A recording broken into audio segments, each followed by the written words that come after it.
Coastal Union, timu ambazo zimeiondoa ni zimeiotea Singida ama kiwango ambacho Singida wamekionyesha kwenye mechi hizo walistahili kwa vyovyote kuondolewa?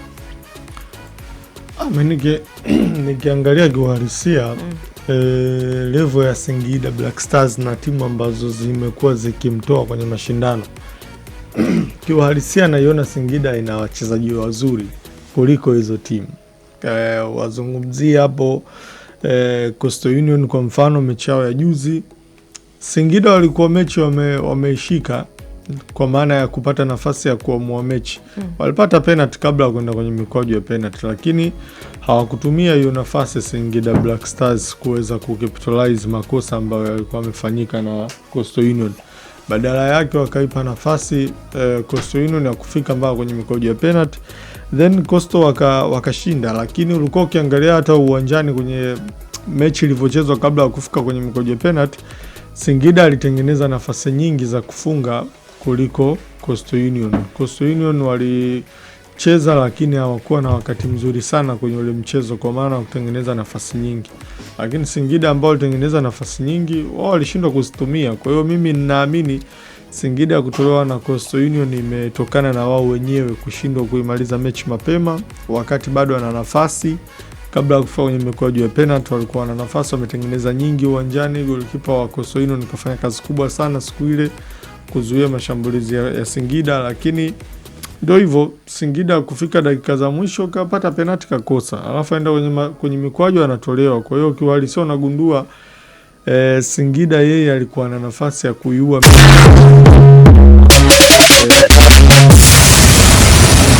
kiuhalisia. Singida wamefeli msimu huu kwenye kombe la FA.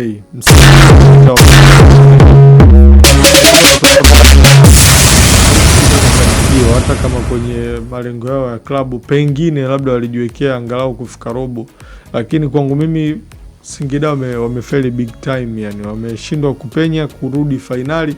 Angalau wangerudi fainali wakashinda au wakapoteza fainali, kwangu ningewaelewa, lakini Singida kuishia robo fainali kwangu mimi wamefeli pakubwa sana kwenye michuano hii ya kombe la FA. Na usisahau Singida hana uwezo wa kushinda ubingwa wa ligi msimu huu, sio rahisi kwake.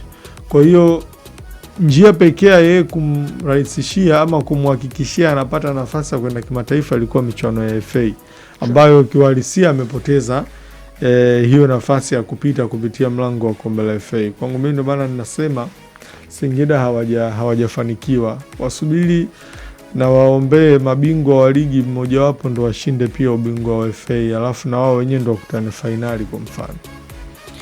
Singida wamefeli kwa hivyo. Na kufeli kwao kunaweza kuwa kumesababishwa na mambo mengi sana. Exactly. Ni wao wenyewe ama ni timu nyingine kwa bora? Mimi Singida wamekwama kwa sababu zao wenyewe binafsi. Nitakupa mfano. Singida iliyocheza fainali ya kombe la FA msimu uliopita sio Singida hii. Yani kuna baadhi ya wachezaji muhimu hawapo kwenye kikosi. Hawapo kina Sinki, hawapo kina Damaru Kamara, hawako kina Tabada, wale wachezaji wengi wameondoka muhimu. Lakini kama haitoshi, hata benchi lao la ufundi limekuwa na mabadiliko pia. Ukiangalia uhalisia wa mambo utaona Singida hata baadhi ya wachezaji waliosajili msimu huu hawajaperform kwa kiwango hicho kikubwa. Na changamoto iliyopo, timu yao imepitia wakati mgumu kwenye ligi msimu huu mpaka wakafikia hatua ya kukatana mishahara na bonus. Ni kwa sababu timu ilienda perform kupita maelezo kwa mujibu wa klabu na kile walichokuwa wanakiona. Kwa hiyo waliporudi kwenye michuano ya FA ilionekana bado nafasi wanayo, kwa sababu wamefika mpaka robo fainali, wana uwezo wa kupenya kuingia fainali. Msimu uliopita timu imecheza fainali, msimu huu timu inaisha robo fainali, hawezi kuwa mafanikio wala maendeleo. Kwangu mimi klabu imekwama kwa sababu zake binafsi, sio kwa sababu wanazidiwa ubora labda na Coastal Union. Mimi nitachelewa kuamini. Mimi naamini Singida wana wachezaji wazuri kuliko Coastal. Juzi walikuwa wana mchezo mzuri kuliko Coastal Union. Ni wao tu kwenye kufanya maamuzi sahihi ya kumaliza mchezo ndio Singida walipokuwa wanakwama kutokana na ukosefu wa umakini wa baadhi ya wachezaji. Lakini ukizungumzia ubora, Singida wako mbali sana kwa ubora ukilinganisha na hawa Coastal Union ama wale waliowatoa kwenye kombe la Muungano kwa maana Mlandege. Sawa, tunaendelea na story za hapa. Mambo ni asubuhi au sio? Tunaendelea na story za hapa kwenye spana ya kwanza, lakini kwa ufupi, Singida wanapaswa kufanya nini ili msimu huu wasije wakaanguka zaidi kwenye ligi kuu ambayo pia wamekuwa wakisuasua mpaka wamefikia sehemu wamekatiwa mishahara 40%, lakini kumekuwa na barua nyingi sana za wachezaji wao, ziwe za ndani ziwe za nje na kadhalika. Wanapaswa kufanya nini ku maintain hii hali waliopo na isije ikawasumbua, kwa sababu mafanikio ni sehemu moja, kuyalinda yale mafanikio ni sehemu nyingine. Sasa hivi wameshindwa kulinda yale mafanikio waliopata msimu uliopita. Let's say mimi naona ni ngumu sana ku maintain kuliko kuachieve. Sasa mimi ninachokiogopa kwenye maisha sio hicho. Mimi ninachokiogopa ni matatizo yanayokupata baada ya kushindwa kuyalinda yale mafanikio, msongo wa mawazo kwa viongozi mpaka board, ambayo maamuzi unaweza kuyafanya yanaweza kuashiria mabaya ama mazuri. Unajua shida iliyopo, kwa nini nimesema tabu ni kwenye ku maintain mafanikio? Kwa sababu kwa mfano wachezaji wa mpira mara nyingi nafikiri mentality inatakiwa kubadilika. Wao wajue hawachezi mpira pale kwa ajili ya mwenye Singida Black Stars.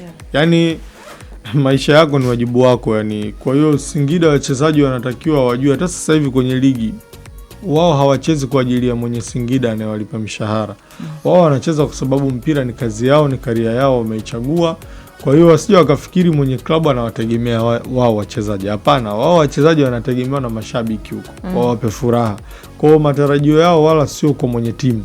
Kwa hiyo ndio maana nasema wachezaji wengi tabu inakuja kwenye ku maintain standards ambazo wamezitengeneza, na hiyo inakwenda mpaka kwenye level ya uongozi.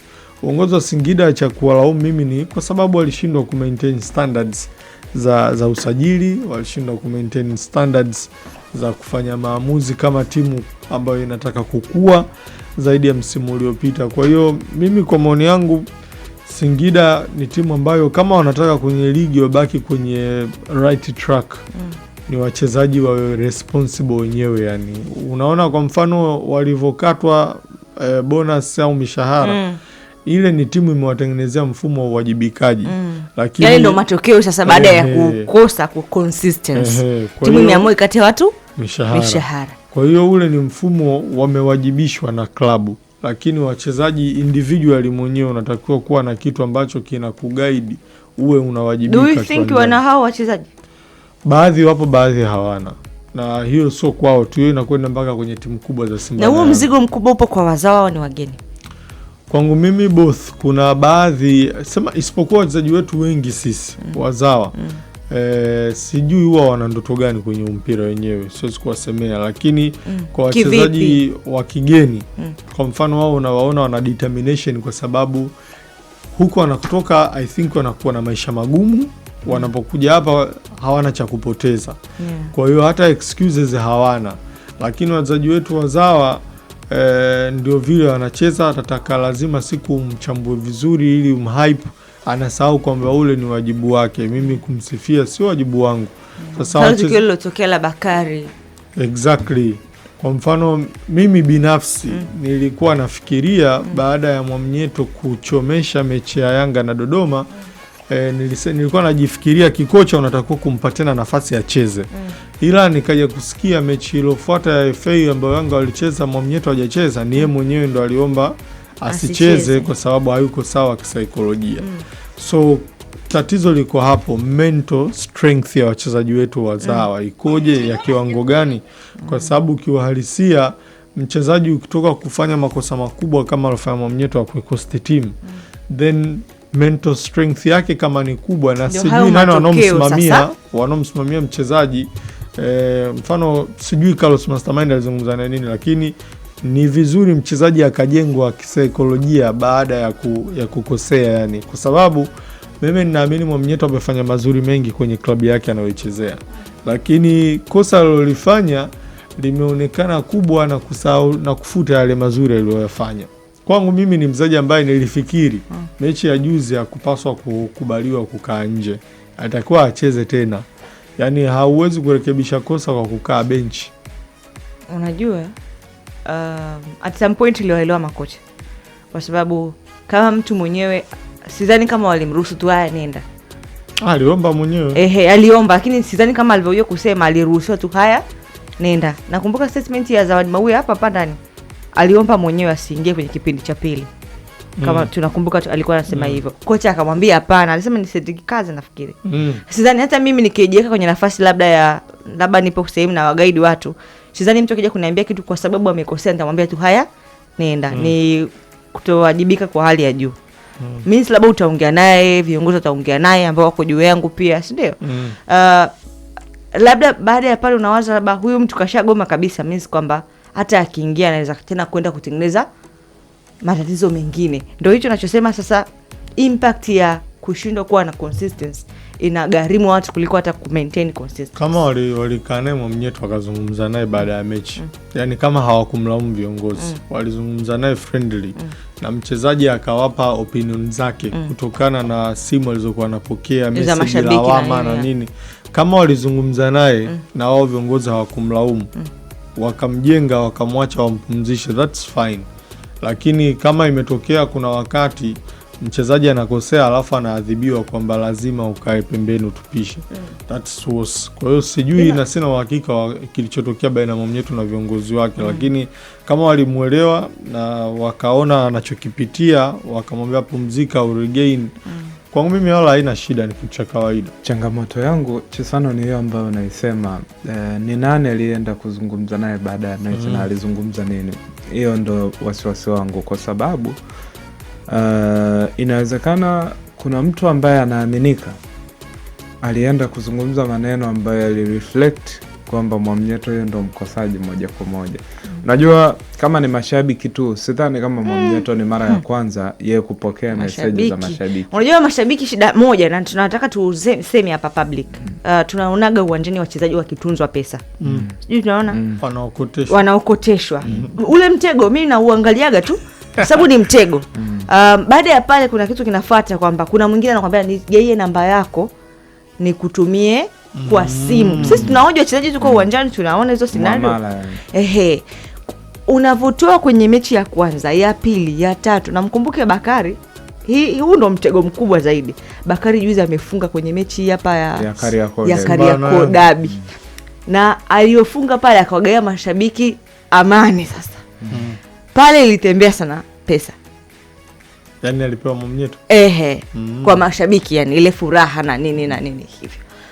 Zile pesa zote anazopokea pale kwa mashabiki wa Simba na Yanga sio za kuziamini. Zina madeni ndani yake.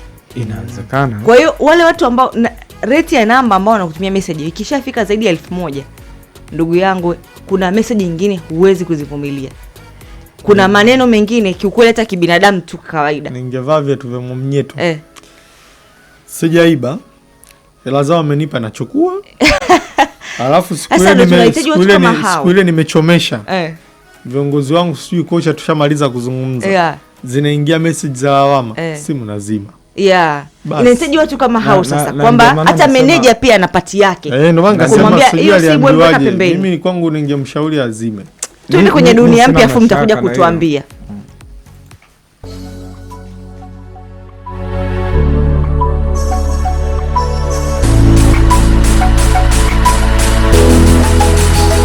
Ukiangalia dunia za mechi na akaitoa reference ya ile mechi ambayo Yanga alitoka 3-3 na Kagera Sugar. So sometimes mashaka yangu ndo yako hapo. Wachezaji wanaongea nini na viongozi, na msimamizi wa mchezaji anaongea nini na mchezaji na kiongozi. Na hii notion kwamba ukipoteza mechi iwe kwa bahati mbaya iwe makusudi, hiyo ilikuwa hauko vizuri, ni kwamba umeuza mechi. Inaumiza sana. Alafu mimi nashangaa kwa nini watu wamemkomalia Nondo. Mbona hawajamwambia Jigi alijitoa kwa ile mechi naye pia kahusika. Yaani unajua shida iliyopo, wachezaji tukiamua kwa discipline iwe wote kuwa kwa double standards. Lazima kama ni wote tunaamua kwamba wamekosea, tunawapa nidhamu, tunawapa adhabu, then wachezaji wote wanatakiwa kuadabishwa. Kwa hiyo kwangu mimi nafikiri kuna namna, sijui Mwamnyeto watu wanamchukuliaje. Mimi simchukulii kama mchezaji wa kawaida, na yako mambo mengi kafanya kusaidia timu yake, lakini juzi alipokosea lawama zikawa nyingi Na ndio hicho unachokisema, wachezaji huwa kumbe wakipewa miamala na mashabiki ya pongezi huwa ni mtego, anaingia kingi kirahisi. Namba yake anatoa na nini. Mimi kwangu nafikiri wachezaji wanapaswa bora wewe nalipa namba. haipigiwi. Bora wewe nalipa namba. Au una namba fulani ambayo hiyo namba hausomagi message. Kwa ajili ya mental health zao. Hivyo najua naweza nikakwambia kwa sababu mwingine anaweza kutuma message ni mtu wako karibu. Unajua bana maisha haya akatumia simu ya mtu mwingine. Kwani sisi ngono mfano. Sisi hapa tunachambuaga na kuna baadhi ya watu wanakuja kwenye comment section wanatukana. Tena maneno ambayo si mazuri. Sasa mimi nilichojiamulia na hata ndugu zangu niliwaambia, baadhi yao wao kuniuliza. Nikamwambia ni nyinyi wala msijali mambo hayo. Mimi binafsi wala hayanihusu. Ndio maana mtu mwingine anaweza akatukana nikacheka. Au kapuuzia. Kuna mshabiki aliandika kitu akakosea, lakini alikuwa katukana. Mimi nikaenda tu chini nikamreply nikamwambia ndio maana bangi zimekatazwa, afu nikeke moja za kucheka. Yaani sio vitu vya kuchukulia serious. Sasa wachezaji mpira hiyo hawajui au hawaelewi kwa nature, kwa sababu ile ni kazi yao. Kwa hiyo wanahitaji mtu wa kuwasaidia. Kaandika pale, kaandika ana hivi neno kutukana ni neno baya au unaweza nikataja tu.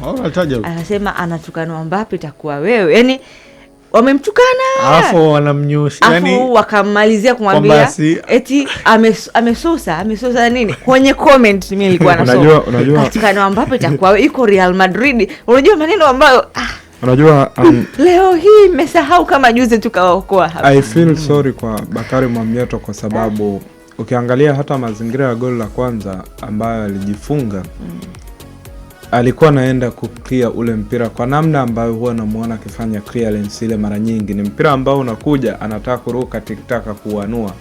Nimesha muona mara nyingi akifanya hivyo. Very unfortunately siku ile mpira haukuja vizuri, ukatan na kwenda kwenye kona ya pembeni. Sasa mimi upete inawezekana kama hivyo unavyosema, Mwamnyeto amekuwa akiclear kwa staili ile mara nyingi na anapatia. Ila ki principle ya kuzuia pale anakuwa amekosea. Nilimuona hata yao alimwambia brother, utakiwa utoe mpira na mguu kushoto kwa sababu ile cross inavyokuja kwa kasi wewe unauegesha tu mguu hivi, unauelekeza mpira unaondoka. Sasa alichokifanya Mwamnyeto kiukweli alikosea. Hata kama anafanya mara nyingi huwa anapatia. Ila siku kukosea mimi nitakwambia tu umekosea kwa sababu principle inakataa. Uwezi kuzuia mpira unaotoka kwenye opposite direction. Wewe unataka kuupiga, unaumenya, ndio kilichotokea. Sasa kumalizia mjadala kwa sababu hauko kwenye, na kwa mfano hata angeenda kucheza kwa mguu wa kulia angeucheza kwa inner part, yani anaenda kubetua kulazimisha bado angeweza kuclear. Lakini ndio hiyo siku mbaya inapofika kile kitu ambacho pengine wewe huwa unafanya kwa strength kinakuwa kibovu. Lakini naweza nikawaambia mashabiki bwana wamemkumbuka Dickson Job, na sio tu kumkumbuka, umesema bora aje acheze akiwa anarukaruka kwa sababu bora fulani ambaye ni mgonjwa kuliko fulani mzima. Ni maneno magumu sana kwa mtu ambaye ni watu tu kukosa adabu. Mimi nakuhakikishia Mwamnyeto kafanya mazuri mengi pale Yanga kuliko makosa. Sasa nakwambia kama neno kama hilo ni neno gumu sana mtu kulipokea. Kwa sababu hata huyo Job anemtaka naye ziko moments anakosea big time tu. Lakini sasa faida alionao Job, mimi nafikiri lingemkuta Dickson Job ile jambo lilomkuta Mwamnyeto. Kwa mtu anemsimamia mimi naamini wangelihendo vizuri. Kwa sababu ni mtu ambaye unamuona ana networking na mchezaji wake na viongozi wa mchezaji. Lakini pia kuna kitu kinaitwa kauli kwa mchezaji wako. Ile kauli yani ndio player management na hisi inaangukia hapo. Kwamba si sana hapana. Tunanielewa hata kama utakuwa umepanic kupita kiasi. Huyo manager wako ana kauli, yani anaweza kuna tofauti kuwa kama baba mzazi. Kuna kuwa manager na kuwa msaidizi wa mchezaji. Unaweza kujiita manager kumbe ni msaidizi wa mchezaji. Mchezaji anatakiwa kukupangia. Wewe manager unatakiwa upange. Yani yeye unaweza kumwambia bwana timu ya Upete inataka kukupa milioni 10. yeye mzaji anatoa opinion, mimi nataka milioni 15. Wewe kama meneja wake una uwezo wa kusema sawa, mimi milioni 15 nitaitetea kwa namna hii. Ikifika ameshindwa na kurudisha majibu. Lakini manager anatakiwa ajue mpaka muda unaolala, unaamka saa ngapi, unakula nini, unafanya nini. Wewe meneja anatakiwa kujua hivyo vitu. Na sio eti akwambia afu ujiamulie ningeamua nafanya usifanye. Kwa sababu situation mfano ya Bakari tukikumbuka vizuri ilianzia toka uwanjani ya kupanic. Na mimi sishangai hata yote yanayotokea. Ilianzia toka uwanjani wakati amekosea ile moment ya kwanza akajifunga kama mnavyoelekeza hapa. Wenzake walitaka kumuelekeza. Tena alianza kipa. Akamjibu tulia. Ukiangalia bisa ile maneno anavyotoa tulia ni neno fupi. Kwa akamjibu tulia afu akiwa amepanic kwa hali ya juu. Alikuja kupoa nafikiri dakika 45 za kwanza na akawaita wachezaji wenzake wakaongea afu wakaondoka. Kurudi tena makosa yakaendelea yale. Baada ya pale hakuna tena maongezi wala nini. Kwa hiyo alianza kupanic since uwanjani. So I think pia kwenye eneo la managers wanatakiwa wawe wana uwezo huo wa kuwa na sauti kwa watu ambao wanawaongoza, kwa sababu ukishakuwa na sauti unaweza kumwambia mtu rudi ukacheze. Yaani klabu si imekuruhusu, mimi nakuamrisha sasa hivi ondoka, nenda kachukue jezi, rudi kambini kacheze. Unless otherwise tunavunja contract. Au unless otherwise naweza kuenda kuongea na klabu vitu hivi na hivi na hivi. Vizuri sana Irene. Lakini mimi bado shaka yangu itabaki huko klabuni nini kilichozungumzwa. Ndio maana nasema kuna part mbili. Kwa sababu hata manager anaweza kumwambia hivyo like bwana ni mpira. Take on. Let us go and play. Lakini huko klabuni ulichokisikia ukumbuke unakoenda kuchezea ni klabuni, sio manager yeye atabaki huko nje, ndio? Kwa sababu absolutely, yani wewe unaweza kuwa unataka. Kwa mfano Kylian Mbappe juzi baada ya mechi ile dhidi ya Real Oviedo aliulizwa kwamba mwalimu anasema kwamba wewe hukuwa fit kucheza dakika 90. Anasema hapana, mimi nimeomba tangu El Clasico. Mwalimu akasema mimi ni mshambuliaji wa 4 kuingia kwenye timu. Sijui unanifahamu. Lakini baadaye mwalimu anasema hapana, mimi sikumwambia ni mshambuliaji wa 4. Mimi nilimwambia kwamba nani atacheza kwa dakika kadhaa. Kwa hiyo kuna wakati ambao pengine huku kwenye club walichomwambia hata meneja angezungumza nini. Unajua wachezaji Mwamnyeto ameshaishi kwa muda mrefu sana Yanga. Anawafahamu viongozi, anawafahamu mashabiki, anafahamu kila mtu ndani ya Yanga. Anajua wakizungumza nini reflection yake huwa inakuaje. Kwa sababu kuna wachezaji ambao wameondoka kwenye kipindi ambacho Mwamnyeto yupo. Kuna wachezaji ambao wamepitia mazingira ambayo yeye alikuwa anapitia juzi. Anafahamu. Isra Mwenda tangu ile Kariakoo derby, si ndio? Tangu ameondoka sasa hivi hata availability yake imekuwa ni ndogo kuliko tofauti na ilivyokuwa. Nasema kwa upande mwingine, yani mimi kuna kitu hata manager akisema comment, njoo ofisini unaweza ukaamua maneno magumu. Si unanielewa? Soma comment, njoo ofisini unaweza ukaamua maneno magumu kuanzia boss wako mpaka staff wenzio. Unaweza ukafika sehemu kwenye maisha ukajua ukasema haimaanishi kwamba ndo nimeshindwa. Haimaanishi kwamba ndo nimefeli. At least kama hutaweza kujiambia wewe kama binadamu kuna saa tuko down kwenye state ya maisha kabisa, uwe na huyo mtu sasa wa kukuambia haijalishi haya yote amesema, rudi kacheze au rudi kaonyeshe uwezo wako. Mimi nakuamini. Sio, unanielewa?